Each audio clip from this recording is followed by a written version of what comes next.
Assalamualaikum warahmatullahi wabarakatuh. Waalaikumsalam warahmatullahi wabarakatuh. Puji syukur kita panjatkan kehadirat Tuhan Yang Maha Esa, dan tak lupa pula kita kirimkan salawat kepada Nabi besar Muhammad sallallahu alaihi wasallam.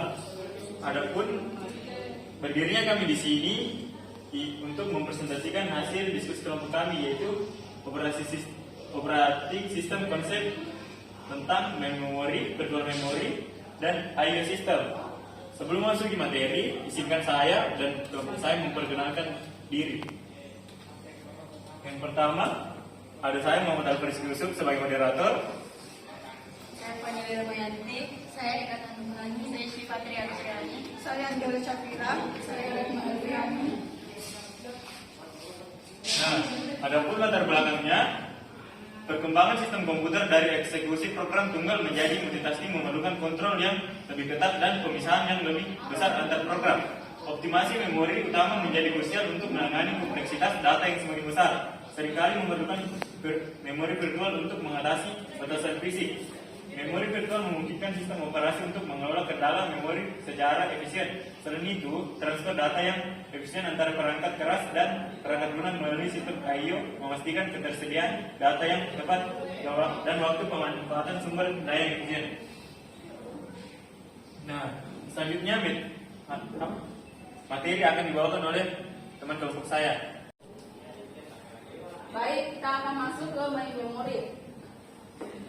Iya, ada kehilang, Cuk. Tujuan dari main memory yaitu menjelaskan perbedaan antara alamat logis dan fisik serta peran unit manajemen memori dalam menerjemahkan alamat. Kedua itu menjelaskan perbedaan antara fragmentasi internal dan eksternal. Ketiga itu menerjemahkan alamat logis ke alamat fisik dalam sistem pegging yang menyertakan buffer terjemahan tampak samping atau TBL. Menjelaskan terjemahan alamat untuk arsitektur IAI 32, X86 sampai 64 dan ARM V8. Main memory adalah pusat dari pengoperasian sistem komputer modern. Memori terdiri dari larik byte yang besar, masing-masing dengan alamatnya sendiri. Siklus eksekusi instruksi yang umum misalnya pertama-tama mengambil instruksi dari memori. Instruksi kemudian diterjemahkan dan dapat menyebabkan operan diambil dari memori.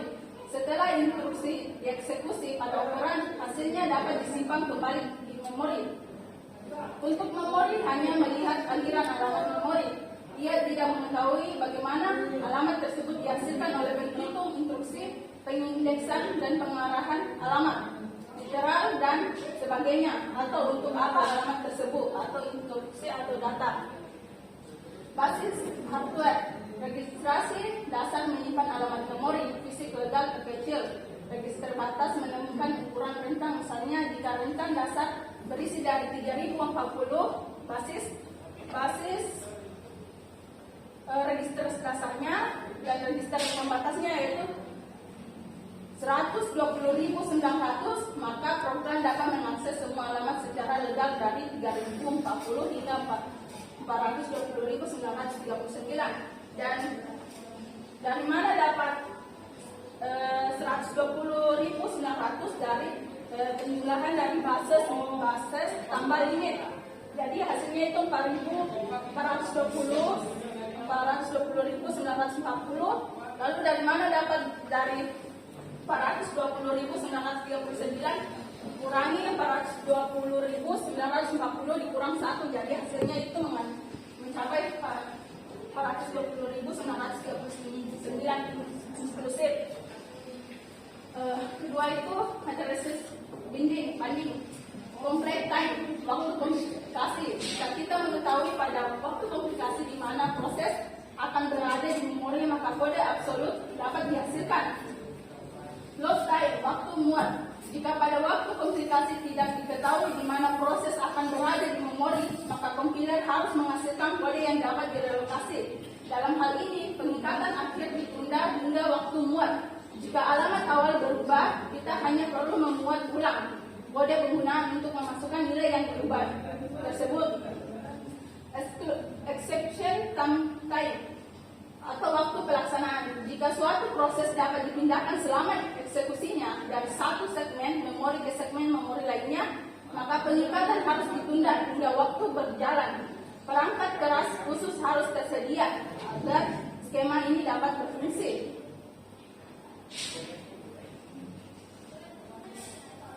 Logika versus physical address space. Himpunan semua alamat logis yang dihasilkan oleh suatu proses adalah ruang alamat logis address. Himpunan semua alamat fisik yang sesuai dengan alamat logis ini adalah ruang alamat fisik physical address. Jadi dalam skema peningkatan alamat waktu eksekusi, ruang alamat logis dan fisik berbeda. Pemetaan prime time dari alamat virtual ke alamat fisik dilakukan oleh perangkat keras yang disebut unit manajemen memori.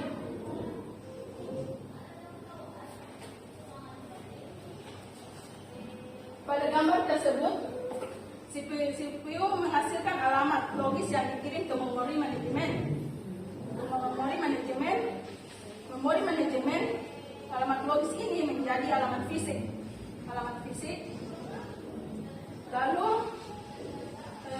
kemudian digunakan untuk mengakses memori fisik. Dinamika loading, dengan pemuatan dinamis suatu rutin tidak dimuat sampai dia dipanggil. Semua rutinitas disimpan di fisik di disk dalam format beban yang dapat direlokasikan. Program utama dibuat ke dalam memori dan dieksekusi. Nilai dari register relokasi ditambahkan ke setiap alamat yang dihasilkan oleh proses pengguna pada memori. Misalnya, jika basisnya berada di 14.000, maka upaya penggunaan untuk alamat logisnya secara dinamis dipindahkan ke lokasi 14.000. Akses ke lokasi 346 dipetakan ke lokasi 14.346. Jadi 14.000 ditambah 346 menghasilkan physical address-nya 14.346 melalui memori. Dinamika linking dan search request.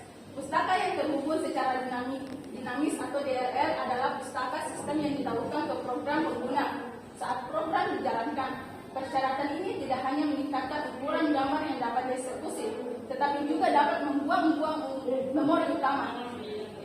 Keuntungan kedua dari DLL adalah perpustakaan ini dapat dibagi antara banyak proses, sehingga hanya satu contoh dari DLL memori utama.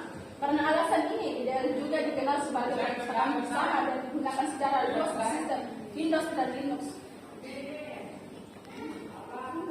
Memori biasanya dibagi menjadi dua partisi, yaitu satu untuk sistem operasi dan satu lagi untuk proses pengguna. Kita dapat menempatkan sistem operasi di alamat memori rendah atau alamat memori tinggi.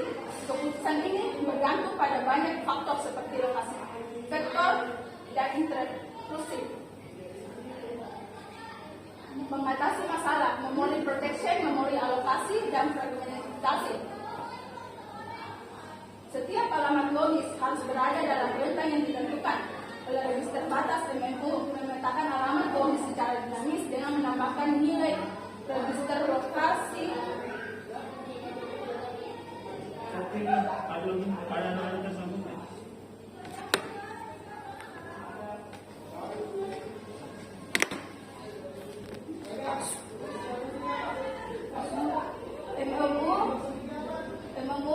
Memetakan alamat logis secara dinamis dengan menambahkan nilai di register relokasi. Alamat yang dipetakan ini dikirim ke memori. Ketika penjadwalan, CPU memilih sebuah proses untuk dieksekusi. Dispenser memuat register relokasi dan batas dengan nilai yang benar sebagai bagian dari konteks switch. Karena setiap alamat yang dihasilkan oleh CPU diperiksa terhadap register ini, kita dapat melindungi baik sistem operasi maupun program dan data pengguna lainnya dari modifikasi oleh proses yang sedang berjalan. Sudah dulu. Pada gambar ini yang kita lihat itu CPU menghasilkan alamat logis. CPU menghasilkan alamat logis. Ini dibandingkan dan nilai dari dalam register limit. Jika alamat logis kurang dari atau sama dengan nilai dalam register, maka alamat logis ditambahkan dengan nilai dalam register relokasi. untuk mendapatkan alamat fisik jika tidak terjadi error dalam pengalamatan. Memori alokasi variabel partition ukuran yang diberikan sesuai yang kebutuhan proses. Host ruang blok yang tersedia di memori host dengan berbagai ukuran bertebaran di memori. Ketika sebuah proses tiba di memori host memori dengan ukuran yang cukup besar akan dialokasikan untuk proses tersebut. Sistem operasi akan mengatur informasi tentang bagian memori partition yang sudah dipakai alokasi, bagian memori partition yang masih kosong host. Dalam gambar ini kita lihat proses 5, proses 8, dan proses 2. Proses 5, proses 8, proses 2.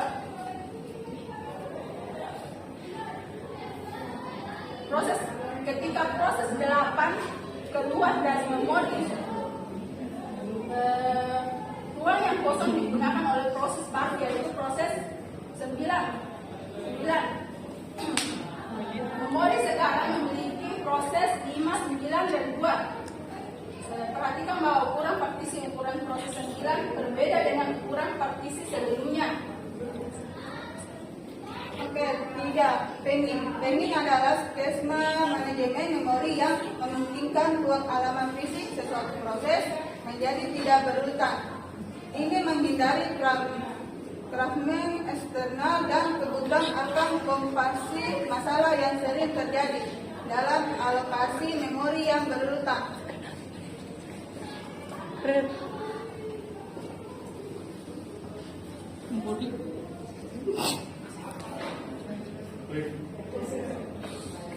Implementasi A. Basis Nesto, B. Hardware support, C. Protein, D. Hardware flash.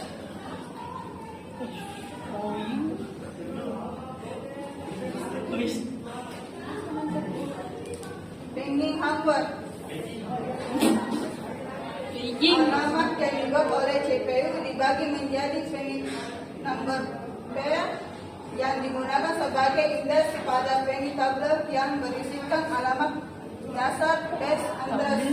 Jadi setiap pending di memori bisa size of P is mm.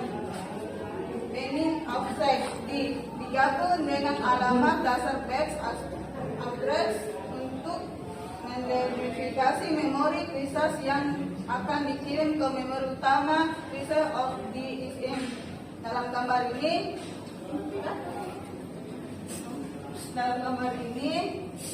CPU menghasilkan alamat logis dengan nomor halaman P dan offset D. Nomor halaman P digunakan untuk akses tabel halaman dan menemukan frame fisik yang sesuai P. Offset D kemudian digabungkan dengan frame fisik V untuk menghasilkan alamat fisik lengkap. Alamat fisik ini digunakan untuk mengakses memori fisik pada frame V di posisi offset B. Baik, kita masuk ke efek access time, yaitu dalam ini kita bisa melihat untuk menentukan waktu akses memori efektif, kita menimbang kasus tersebut berdasarkan probabilitasnya waktu akses efektif. Misalnya jika kita mempunyai asosiasi block atau time unitnya itu 80%. Dari mana dapat 0,80 dari 80 per 100? Jadi jadinya 0,80. Dari mana dapat 0,20 dari 1 dikurang 0,80 hasilnya 0,2. Bisa juga ditulis 0,20. Jadi 0,80 dikali 10 tambah 0,20 dikali 20. Dan dari mana dapat 10 dan 20? Misalnya kita mempunyai alfa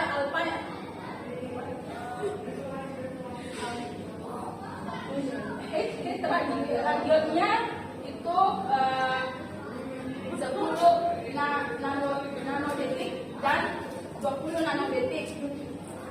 Seperti dalam contoh ini kita mengalami penurunan rata-rata waktu akses memori sebesar 20%, dari 10 menjadi 12 nanodetik. Untuk rasio sebesar 90% yang jauh lebih realistis, kami kami mempunyai sebuah bayangan dari yang seperti yang di atas kita sebut, misalnya 0,99 itu 99 plus 100 dikali 10 bertambah 0,01 kali 20, dari mana juga 0,01 itu dari 1 dikurang 0,99 jadinya 10,1 nanodetik. Oke, 4. Structure of the table of table. Misalnya PEGI sistem komputer modern mendukung ruang alamat logis yang besar seperti 32 bit atau 64 bit. Dalam lingkungan seperti itu, tabel halaman bisa sangat besar. B. Asas PEGI tables. Pendekatan untuk mengenali ruang alamat yang besar adalah dengan menggunakan tabel halaman yang khas. Dalam skema ini, nomor halaman virtual dihas untuk membentuk tabel khas di mana setiap entry mengacu pada sebuah daftar terhubung yang berisi elemen-elemen dengan nomor halaman yang dihas ke lokasi yang sama. C. Inverted PEGI tables.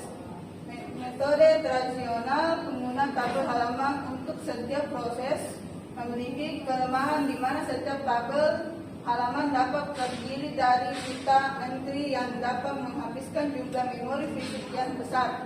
D. Operators for Solaris. Pada sistem operasi Solaris yang berjalan pada CPU SPARC 64 bit, masalah mengolah memori virtual diselesaikan dengan penggunaan tabel khas. Ada dua tabel khas, satu untuk kernel dan satu untuk semua proses pengguna yang menggunakan alamat virtual memori virtual fisik.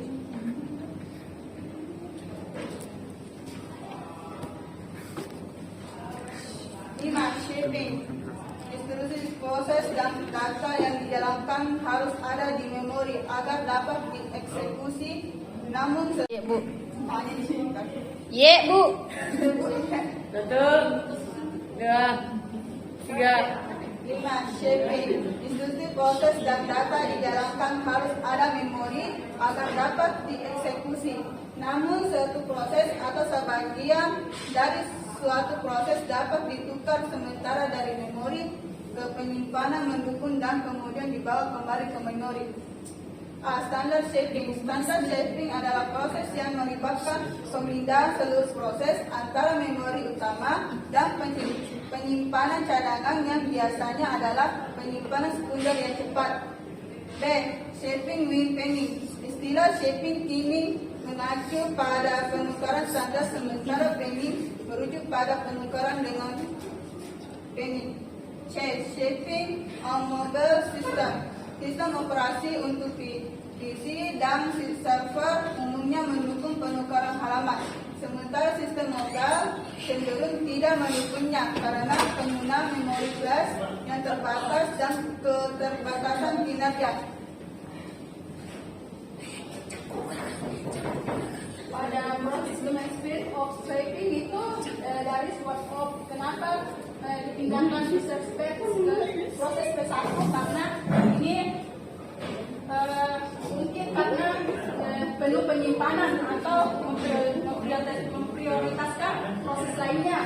Sedangkan pada proses P2 itu kenapa register dipindahkan ke memori karena untuk proses P2 ini untuk dieksekusi ke main memori dalam proses penyimpanan. Oke, nah Excel bisa 32 dan 64 bit Excelsior chip Intel telah mendominasi lanskap komputer pribadi selama 379 beberapa dekade.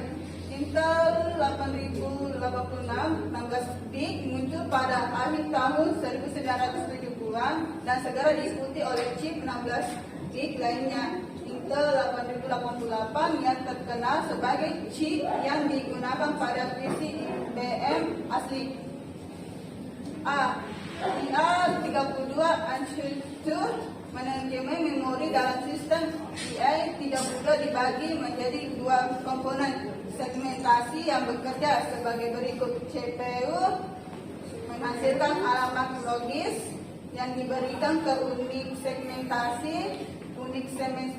Unit segmentasi menghasilkan alamat linear untuk setiap alamat logis. IA32 segmentation. IA32 penny. B. X86 produsen chip lainnya AMD mulai mengembangkan arsitektur 64 bit yang dikenal sebagai X86 64 yang berbasis tentang perluas seks instruksi. IA32 yang ada X86 64 mendukung banyak hal, alamat logis dan fisik yang lebih besar serta beberapa kemajuan arsitektur lainnya.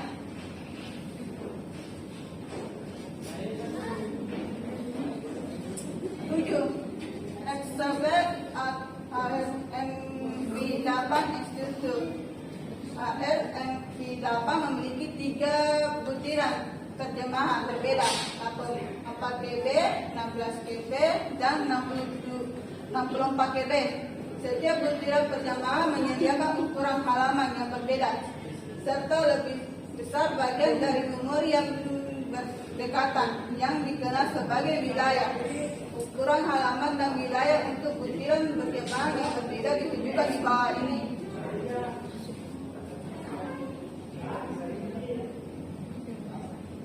Untuk butiran 4 KB dan 16 KB, hingga 4 tingkat penny dapat digunakan dengan hingga 3 tingkat penny. Untuk butiran 64 KB dengan gambar di bawah mengilustrasikan struktur alamat MV8 untuk butiran terjemahan 4 KB dengan hingga 4 tingkat penny. Terdapat 4 level penggunaan pada struktur kabel yang digunakan dalam struktur ARM untuk mengrelasikan alamat. Setiap elemen memiliki batas pada jumlah bit yang digunakan untuk offset. Tergantung pada apakah tabel pada level tersebut mengacu pada tabel lainnya atau pada wilayah memori tertentu. Selanjutnya saya akan membahas materi kedua, yaitu virtual memory.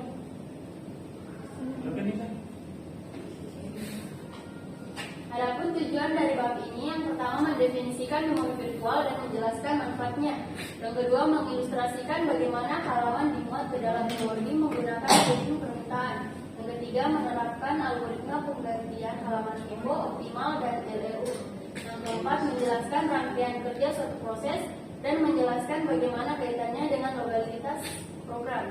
Yang kelima, menjelaskan bagaimana Linux, Windows 10, dan Solaris mengelola memori virtual, merancang simulasi manajer memori virtual dalam bahasa pemrograman C. Pengenalan memori virtual dimulai dengan menyatakan kebutuhan untuk memisahkan memori logis dari memori fisik yang memungkinkan penggunaan memori virtual yang jauh lebih besar daripada memori fisik yang sebenarnya. Memisahkan ini memungkinkan program-program untuk dieksekusi tanpa harus sepenuhnya ada di memori fisik pada saat yang bersamaan. Selain itu, memori virtual memungkinkan berbagi file dan memori antara dua atau lebih proses melalui berbagai halaman, yang menyediakan manfaat seperti pembuatan proses yang lebih cepat dan kemampuan berbagi memori antara proses. Adapun manfaat virtual memory, yang pertama, kemampuan untuk menulis program dengan ukuran yang sangat besar tanpa dibatasi oleh ukuran memori fisik yang tersedia. Yang kedua, peningkatan penggunaan CPU dan throughput karena lebih banyak program dapat dijalankan pada saat yang sama. Yang ketiga, peningkatan kinerja karena memuat atau menukar sebagian program ke dalam memori membutuhkan sedikit operasi I/O.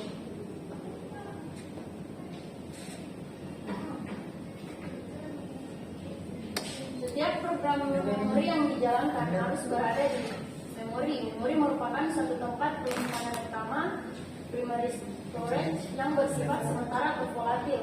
Ukuran memori yang terbatas menimbulkan masalah bagaimana menempatkan program yang berukuran lebih besar dari ukuran memori fisik dan masalah penerapan multiprogramming yang membutuhkan tempat lebih besar di memori. Dengan pengaturan oleh sistem operasi dan didukung perangkat keras, memori virtual dapat mengatasi masalah kebutuhan memori tersebut.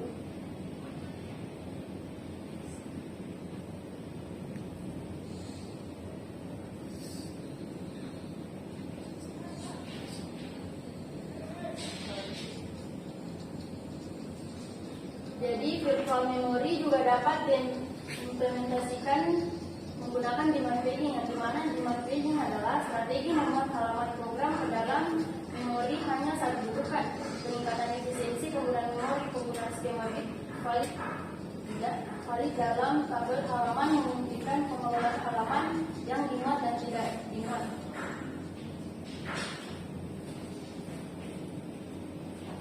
Copy on write.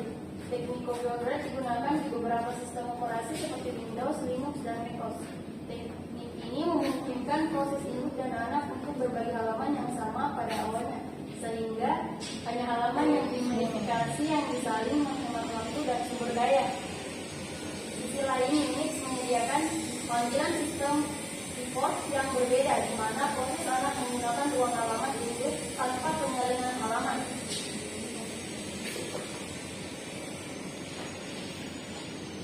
Selanjutnya ada replacement, yaitu penggantian halaman, bagian integral dari sistem manajemen memori modern yang memungkinkan penggunaan efisien dari memori fisik dan mendukung eksekusi multitasking.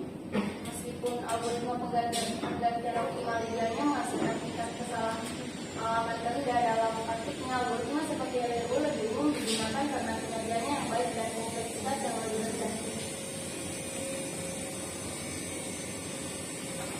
Basic page replacement memungkinkan penulisan halaman ke penyimpanan hanya jika telah dimodifikasi sejak terakhir kali dibaca, mengurangi overhead penyimpanan.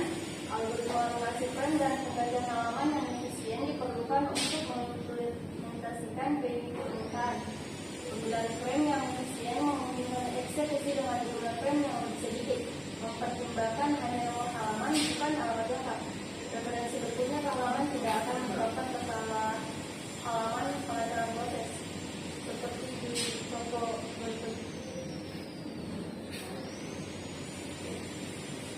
Yang kedua, default replacement, algoritma penggantian halaman yang paling sederhana, yaitu algoritma first in first out atau default. Algoritma pengganti default mengalokasikan dengan sejak halaman waktu ketika halaman tersebut dimasukkan ke dalam memorinya. Performanya mudah dipahami dan diimplementasikan tetapi tidak selalu optimal. Yang ketiga, optimal page replacement. Salah satu penemuan lagi adalah pencarian algoritma penggantian halaman yang optimal, di mana algoritma yang memiliki tingkat kesalahan halaman rendah dari semua algoritma dan tidak akan pernah mengalami anomali. Algoritma seperti itu memang ada dan disebut OPT atau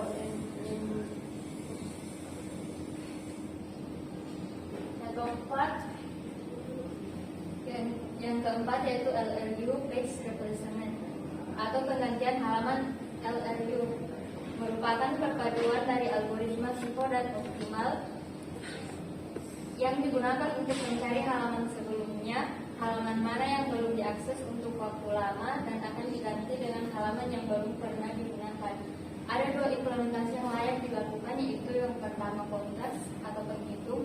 Setiap entry halaman terkait dengan file waktu penggunaan, sebuah jam atau penghitung logis ditambahkan untuk sebuah referensi memori. Yang kedua itu stack atau tumpukan, halaman yang disimpan dalam struktur tumpukan.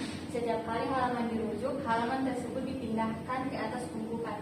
Ini memastikan bahwa halaman yang paling baru digunakan selalu berada di atas tumpukan. Yang kelima, LRU Approximate Page Replacement. Bit referensi untuk suatu halaman diatur oleh perangkat setiap kali halaman tersebut direferensikan. Bit referensi dikaitkan dengan entry dalam tabel halaman. Algoritma penggantian peluang kedua adalah penggantian psiko. Namun, ketika satu halaman terpilih, kami meriksa bit referensinya. Jika nilainya 0, maka dilanjutkan untuk mengganti halaman ini. Tetapi jika bit referensi disetel ke 1, kami memberikan halaman tersebut kesempatan kedua sebelum diganti. Dengan bit ini kita mempunyai 4 kemungkinan kelas, yaitu yang pertama 0,0 belum pernah digunakan atau dimodifikasi, halaman terbaik untuk diganti. Yang kedua yaitu 0,1 belum pernah digunakan tetapi sudah dimodifikasi kurang bagus karena halaman tersebut harus ditulis terlebih dahulu sebelum diganti. Yang ketiga yaitu 1,0 baru-baru ini digunakan tetapi versi mungkin akan segera digunakan lagi. Yang keempat yaitu 1,1 baru-baru ini digunakan dan dimodifikasi mungkin akan segera digunakan lagi dan halaman tersebut perlu ditulis ke penyimpanan sekunder sebelum dapat diganti.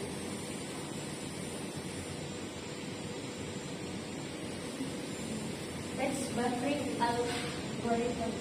Perluasan dari ide ini adalah dengan memelihara daftar halaman yang dimodifikasi. Setiap kali perangkat paging menganggur, halaman yang dimodifikasi dipilih dan ditulis ke penyimpanan sekunder. Bit modifikasinya kemudian diseret. Skema ini meningkatkan kemungkinan bahwa suatu halaman akan bersih ketika dipilih untuk diganti dan tidak perlu lagi dibersihkan. Yang kedelapan, application and page replacement. Aplikasi yang mengakses data melalui memori virtual sistem operasi memiliki kinerja lebih buruk dibandingkan jika sistem operasi tidak menyediakan buffering sama sekali. Contoh tipikalnya adalah database yang menyediakan manajemen memori dan buffering I/O sendiri. Aplikasi seperti ini memahami penggunaan memori dan penyimpanannya dengan lebih baik dibandingkan sistem operasi yang mengimplementasikan algoritma untuk penggunaan tujuan umum. Materi selanjutnya yaitu allocation of frames.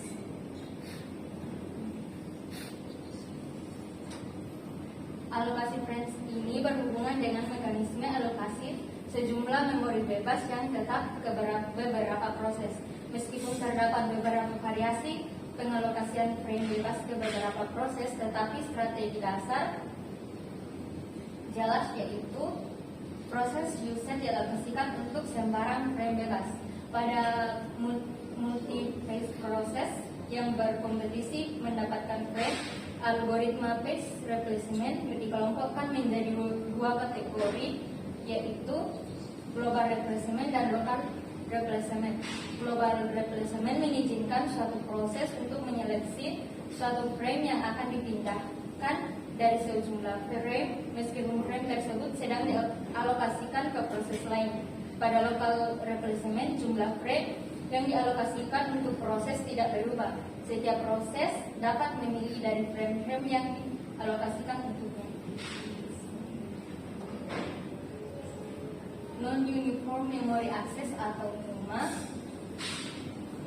Akses memori non-uniform NUMA mengabaikan asumsi akses serangan dalam pengaturan tradisional. Setiap CPU memiliki memori lokal sendiri yang diakses lebih cepat daripada memori di CPU lainnya. Keunggulan dan penyesuaiannya yaitu dapat menampung lebih banyak CPU, meningkatkan throughput dan paralelisme.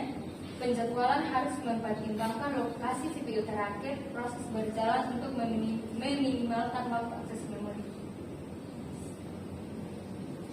Crashing ini sebuah proses mengalami crashing jika menghabiskan lebih banyak waktu untuk paging daripada eksekusi. Efek crashing ini dapat dibatasi dengan menggunakan algoritma local replacement.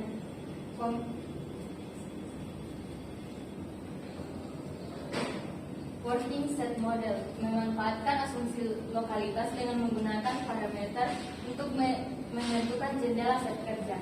Set kerja adalah kumpulan halaman yang paling baru direferensikan dalam rangka properti penting set kerja, yaitu ukuran set kerja yang menentukan jumlah bingkai yang dibutuhkan dalam suatu proses. Jika total permintaan bingkai melebihi total bingkai yang tersedia, maka akan terjadi tracing. Strategi set kerja ini yaitu mencegah tracing sambil menjaga tingkat multi-programming optimal, meningkatkan penggunaan CPU. Tantangannya yaitu melacak set kerja yang merupakan jendela bertahap. Memori compression atau kompresi memori sebagai alternatif paging dengan beberapa frame digabung menjadi satu dengan dapat mengurangi penggunaan memori tanpa perlu swapping. Ini penting untuk sistem operasi yang tidak mendukung swapping. Adapun manfaat kompresi memori yaitu menghasilkan penghematan memori yang signifikan tanpa memerlukan swapping. Yang kedua yaitu kompresi dan demokrasi yang cepat. Efektivitas algoritma kompresi yaitu algoritma dapat bervariasi dalam kecepatan kompresi dan pengurangan yang dicapai. Algoritma yang lebih cepat cenderung mencapai rasio kompresi yang lebih tinggi. Algoritma modern memanfaatkan komputasi paralel dan pemrosesan multicore untuk kompresi yang lebih cepat.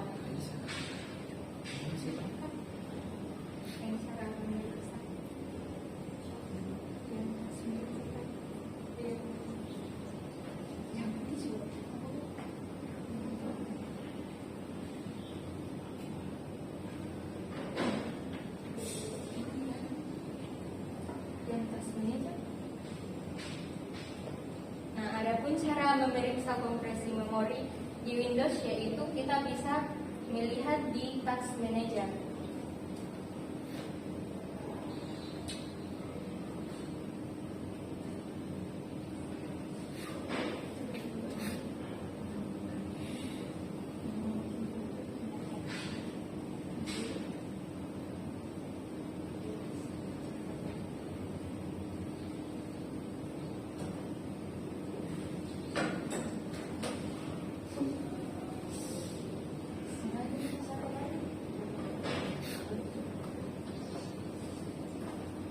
Nanti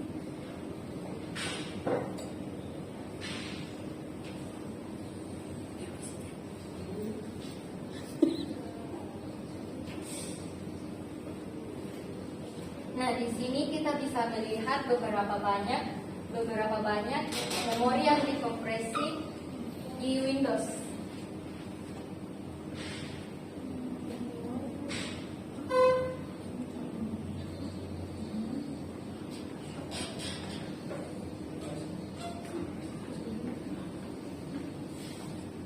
Selanjutnya akan dibawakan oleh teman saya.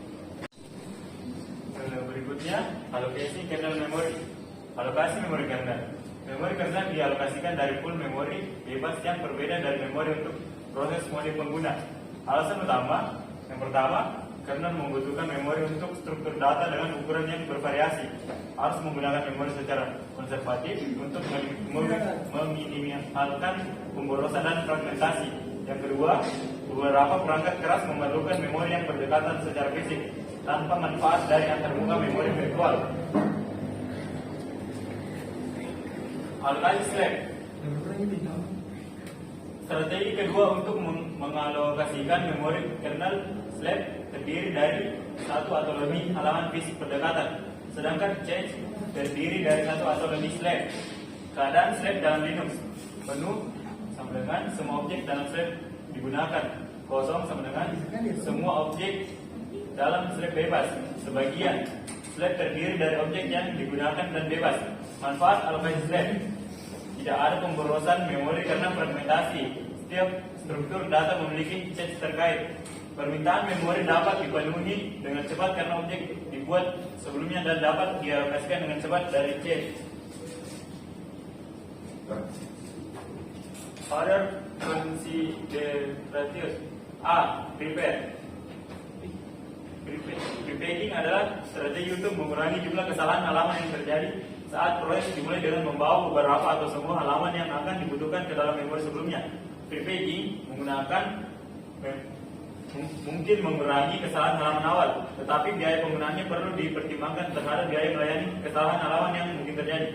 Penting juga untuk dicatat bahwa preparing mungkin sulit dilakukan untuk program eksekusi karena tidak jelas halaman mana yang harus dibawa masuk. Namun, preparing file bisa lebih mudah diprediksi, terutama untuk file yang diakses secara berurutan. B. Page size. Keputusan untuk ukuran halaman menjadi penting ketika merancang mesin baru. Rentang umum ukuran halaman yaitu 4096 hingga 4.194.304 byte. Selalu merupakan pangkat dari 2. Pertimbangan utama termasuk pengaruhnya terhadap ukuran tabel halaman dan efisiensi penggunaan memori. Ukuran halaman yang lebih kecil meningkatkan jumlah halaman dan ukuran tabel halaman, mendorong ke arah ukuran halaman yang lebih besar untuk menghindari overhead yang terlalu tinggi. C. TLB reach. Konsep yang mirip dengan rasio hit adalah jangkauan TLB yang menunjukkan jumlah memori yang dapat diakses oleh TLB. Jangkauan TLB dihitung dengan mengalihkan jumlah entry dengan ukuran halaman. Salah satu cara untuk meningkatkan jangkauan TLB adalah dengan memperbesar ukuran halaman, menyediakan beberapa ukuran halaman. Memperbesar ukuran halaman dapat menggandakan jangkauan TLB, tetapi dapat menyebabkan fragmentasi untuk beberapa aplikasi. Contoh pengaturan blok: A. Entry KB 64 KB terdiri dari 16 kali 4 KB blok berdampingan. B.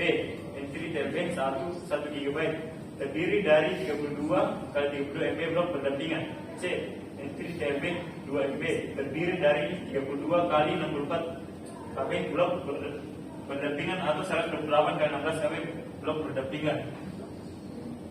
D. Program struktur. Optimasi demand tagging dalam struktur program. Demand tagging bertujuan untuk transparan bagi pengguna. Kesadaran terhadap demand tagging dapat meningkatkan kinerja sistem. Pemilihan struktur data dalam dan pemrograman yang tepat dapat meningkatkan lokalitas, mengurangi kesalahan halaman dan jumlah halaman dalam set kerja.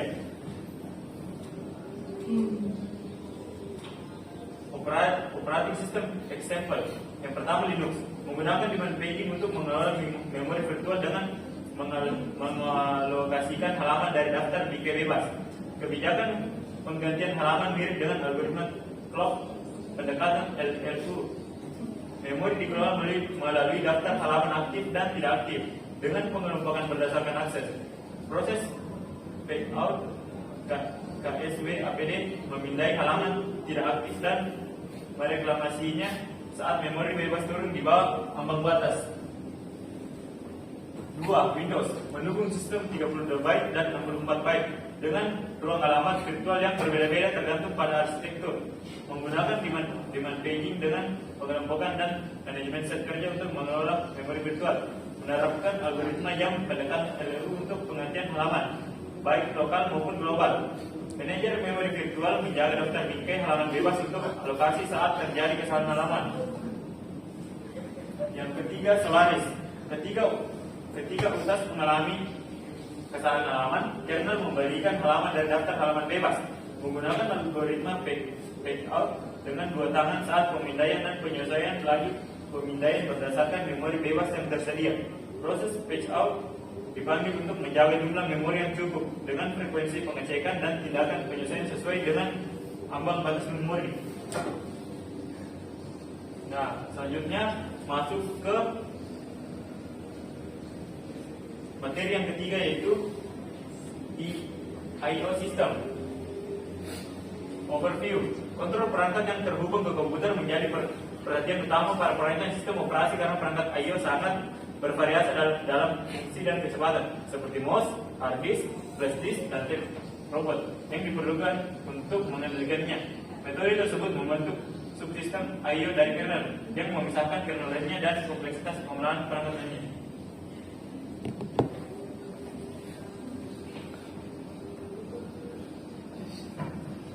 Selanjutnya, I/O hardware yang merupakan sebuah perangkat berkomunikasi dengan komputer dengan mengirimkan sinyal melalui kabel atau bahkan melalui udara.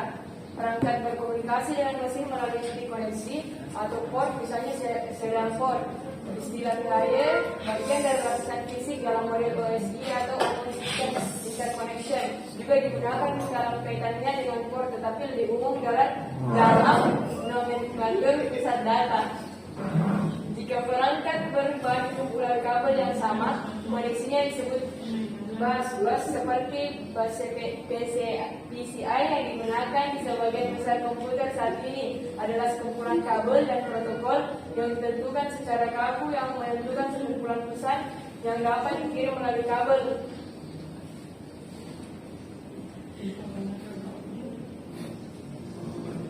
Selanjutnya, polling dilakukan pada setiap byte di mana host melakukan busy waiting atau polling pada langkah pertama dengan membaca register status berulang kali sampai distribusi menjadi jelas.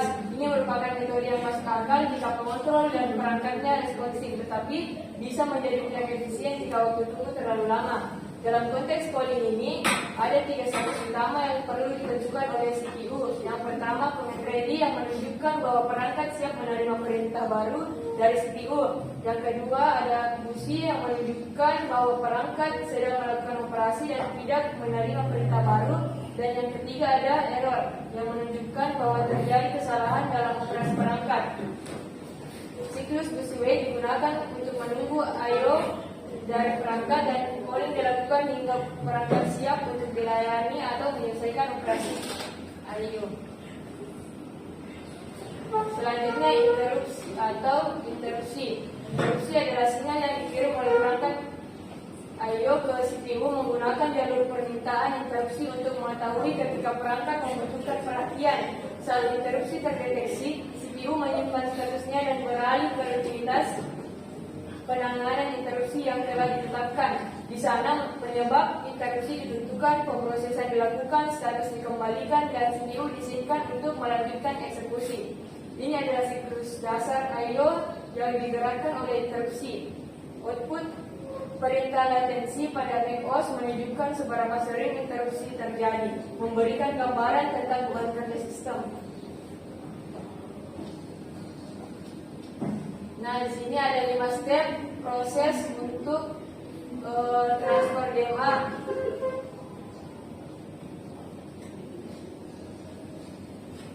Yang pertama ada device driver diperintahkan untuk mentransfer data ke buffer di alamat X.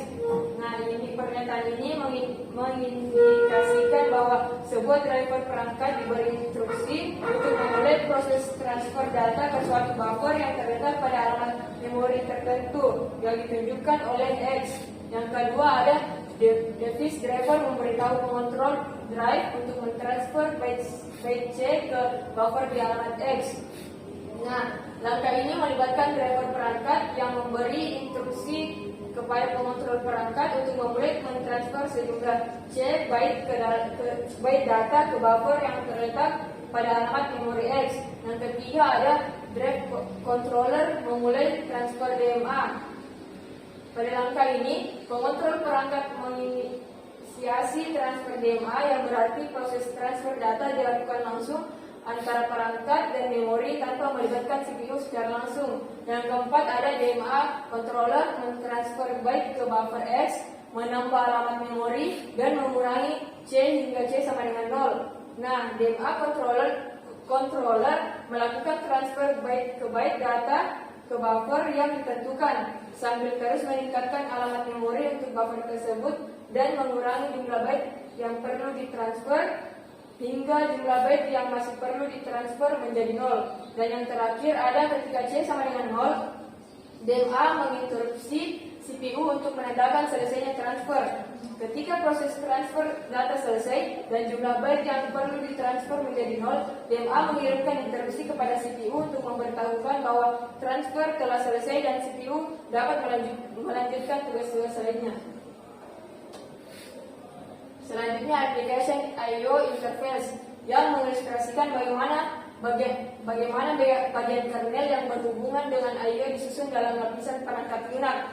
Tujuan dari lapisan driver perangkat adalah untuk menyembunyikan perbedaan antara pengontrol perangkat dari subsistem I/O pada kernel, seperti halnya panggilan sistem I/O merangkum perilaku perangkat dalam beberapa kelas generik yang menyembunyikan perbedaan perangkat keras dari aplikasi. Menjadikan subsistem I/O independen dari perangkat keras menyederhanakan pekerjaan pengembangan sistem operasi. Hal ini juga menguntungkan produsen perangkat keras. Kita masuk ke kernel iOS system. Yang pertama ada iOS scheduling yang memastikan bertanda optimal untuk mengeksekusi serangkaian permintaan IO, meningkatkan kinerja sistem secara keseluruhan dan mengurangi waktu tunggu rata-rata. Yang kedua ada buffering yang menggunakan area memori untuk menyimpan data yang ditransfer antara perangkat dan aplikasi, serta mengatasi ketidaksesuaian kecepatan antara produsen dan konsumen aliran data. Yang ketiga ada caching yang menyimpan salinan data dalam wilayah memori cepat untuk akses yang lebih efisien dan mempercepat akses ke data dibandingkan dengan akses ke salinan asli. Yang keempat ada spooling dan reservation yang menyediakan buffer untuk menyimpan output perangkat yang tidak dapat menerima aliran data secara langsung, memastikan output aplikasi tidak tercampur dan mengatur file untuk dikeluarkan ke perangkat.